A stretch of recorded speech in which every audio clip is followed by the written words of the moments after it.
আমার নবী বলেছে স্বামী স্ত্রী রোমান্টিক সময়টাতে যদি 1 ঘন্টা যদি কাটাইতে পারে রে, তাহলে 1 বছরের নফল ইবাদতের সওয়াব দিয়ে দিবে।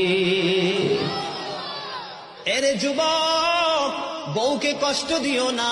স্বামী স্ত্রী যদি কিয়ামতের দিন কমপ্লেইন করে, তুমি যত বড় মোল্লা সাহেব হাজী সাহেব হও, নসিবই জুটবে না।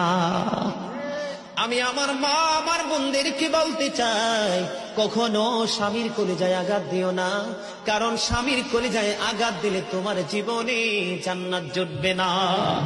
বন্ধুরে আমার, আমি আমার নবীর জীবন থেকে যদি আপনাদেরকে আরেকটা এক্সাম্পল দেই বন্ধু, এখন আমি আমাদের দেশে স্বামী স্ত্রীর মধ্যে গলদ আছে না নাই?